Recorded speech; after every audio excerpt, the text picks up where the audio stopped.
Now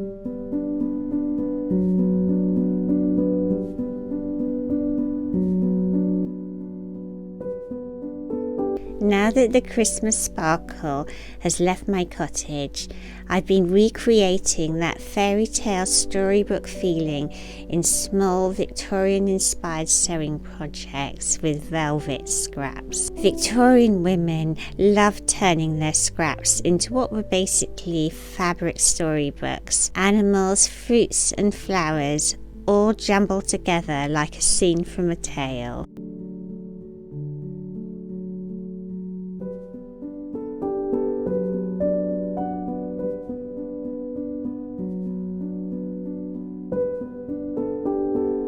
This velvet squirrel cushion and my crazy patchwork heart are my own little Victorian fairy tales, stitched from leftovers and scraps. I'm here by my old Victorian dresser with the griffins.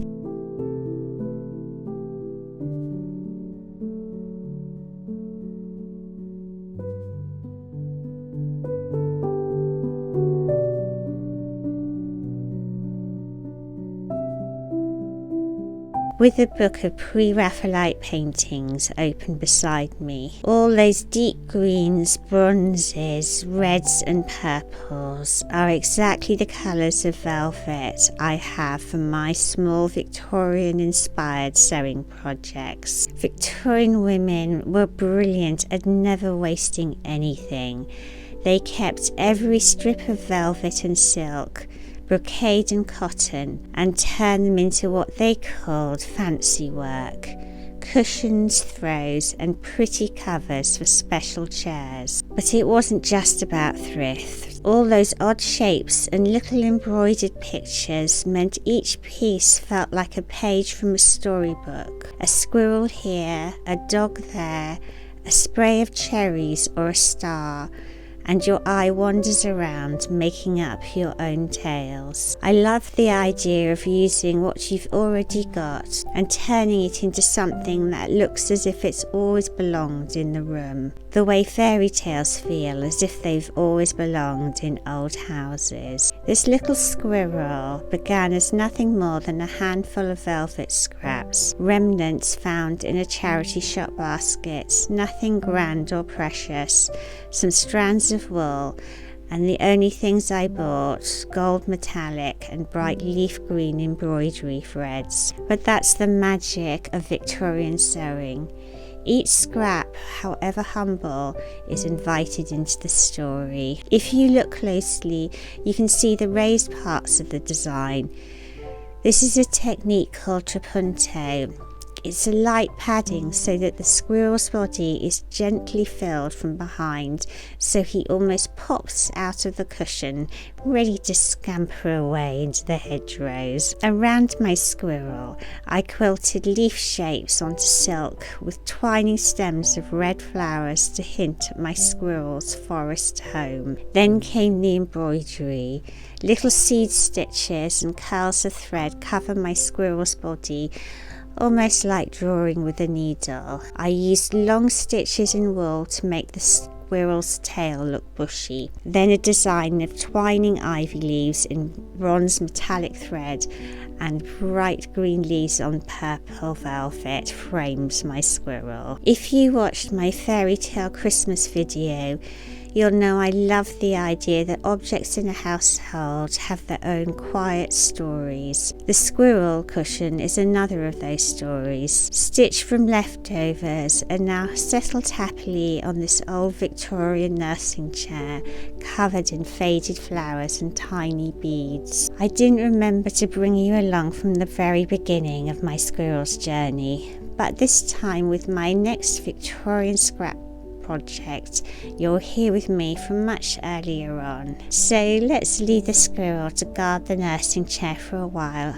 and turn to the patchwork heart that's still in the making. I sewed this heart from small random pieces of colourful velvet stitched together in the wonderful Victorian crazy patchwork style. Instead of neat blocks, it's all odd shapes, fitted in like a jigsaw with fancy embroidery stitches in between. I've used feather stitching with gold metallic thread.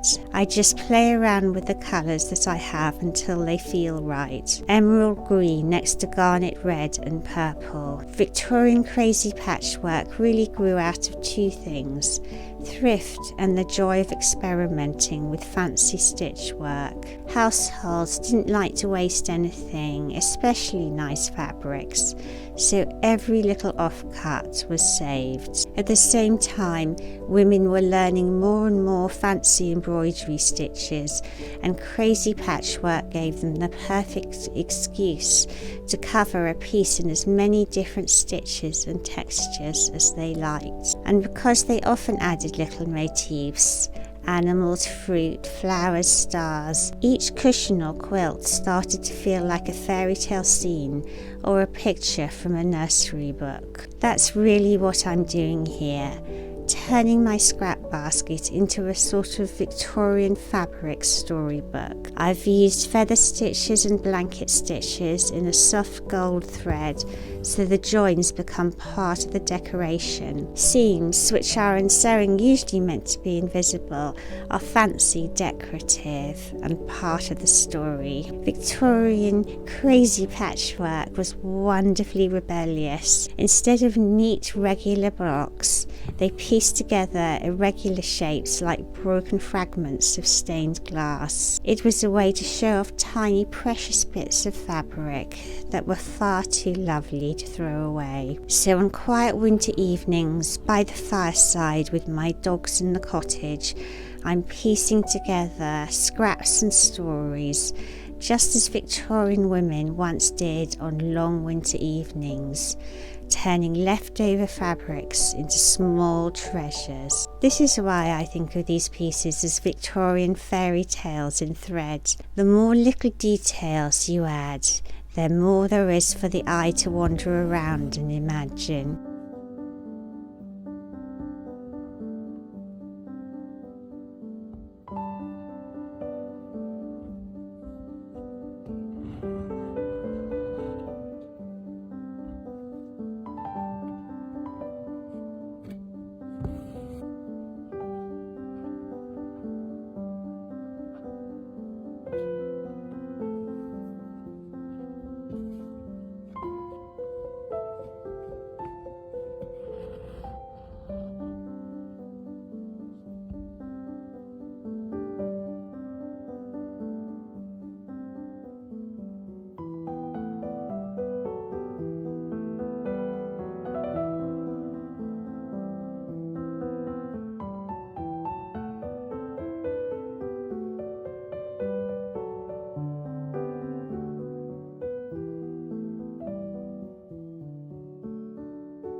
As the pieces are pinned and stitched down, the heart begins to look less like a jumble and more like a tiny landscape, hills and paths and secret corners waiting for characters to appear. Within this crazy patchwork, I've been sewing little raised figures using Trapunto again. A Scotty dog here, a hare there, a cluster of cherries tucked into a velvet corner. Trapunto is such a gentle kind of magic, From the front you see a stitched outline. From the back you slip in a little wisp of stuffing, coaxing the shape to rise up like a low relief carving or an embossed page in a storybook.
When looking for inspiration, I find the work of the artist Mark Hurd so inspiring, his delight in the animals and birds of the English countryside mirroring my own.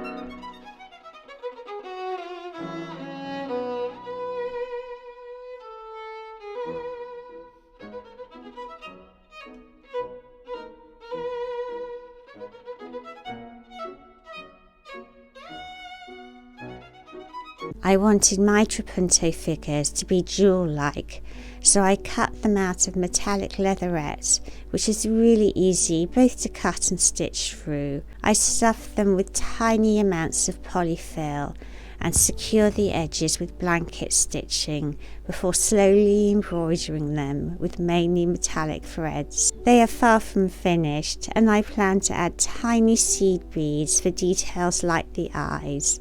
Perhaps you will join me for the next part of the story. I love Victorian crazy patchwork. It's so fanciful and decorative and very forgiving. You can make it up as you go along, and it can be as simple or complex as you like. I don't believe there are any rules, and that's one of the things that makes it so satisfying for those of us who enjoy the gentle art of slow stitching. I think that's why these old Victorian techniques feel so at home here. They belong to a slower rhythm when evenings were long and quiet, and a pile of scraps and a spool of thread could turn into something precious over many patient hours. This heart isn't finished yet, and that's all right. Some projects are meant to unfold slowly, like a story told over many dreamy nights by the fire. For now, the squirrel cushion and the patchwork heart can sit together, one finished, one still in the midst of becoming, on this floral beaded nursing chair that has probably seen more than a few stories of its own. If you have a little box or basket of fabric scraps at home, I hope this might inspire you to see them differently. Not as leftovers, but as tiny fragments of possible tales. I'll keep stitching away at this Victorian crazy patchwork heart, and I will no doubt show it to you again in a future video. If you'd like more Victorian fairy tale sewing days here in my little English cottage, more Trapunto creatures, crazy patchwork and storybook scraps, Do let me know in the comments. Until then, may your own sewing basket be full of colour, and may every tiny piece find its place in the story.